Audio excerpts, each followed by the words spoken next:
The air in the compound felt heavy, like the sky was waiting for an answer. Mama Adesua stood still, staring at the open metal box in the middle of the ground, the box that once made her feel powerful, the box she trusted more than people. Now it was empty. She looked around her. The tenants stood quietly, not shouting, not begging, just watching. Some faces were hard, some were tired. A few carried pain that years had carved into them. The house creaked softly behind her, like an old judge clearing its throat. Mama Adesua understood it clearly now. This was not about money, not about rent, not even about the house. It was about who she had chosen to be. Her chest tightened as memories rushed back, faces she had ignored, tears she had mocked, nights she had thrown families into the rain and locked her gate behind them.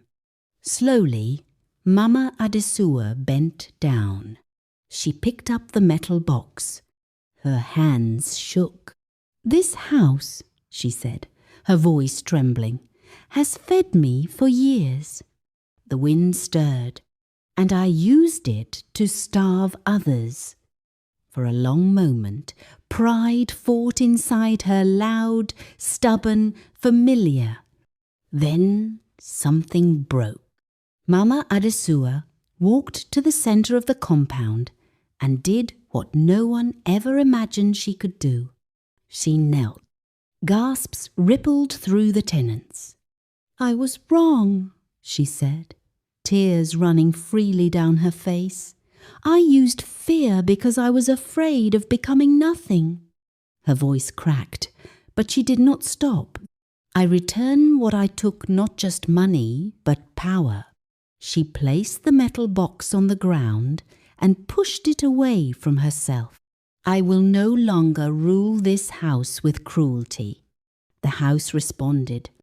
The cold lifted. The creaking stopped. The oppressive silence loosened its grip. Mama Adesua exhaled deeply, as if a weight had been removed from her chest. But redemption still demanded its final price.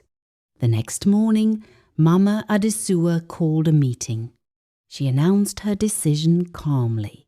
She would sell the house, not in anger, not in fear, but as a release. Each tenant would receive compensation and enough time to relocate with dignity. No midnight evictions, no insults, no threats.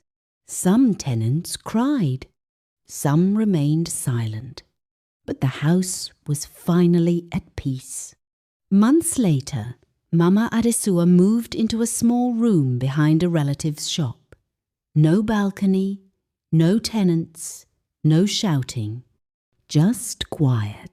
Sometimes she would sit outside in the evenings, watching people pass, her voice soft, her eyes humbled. She had lost power, but she had gained something she never had before: rest. And on Rucci Street, long after she was gone, people still told the story of the house that rejected wickedness and the landlady who learned too late that true wealth is not in what you control, but in how you treat people.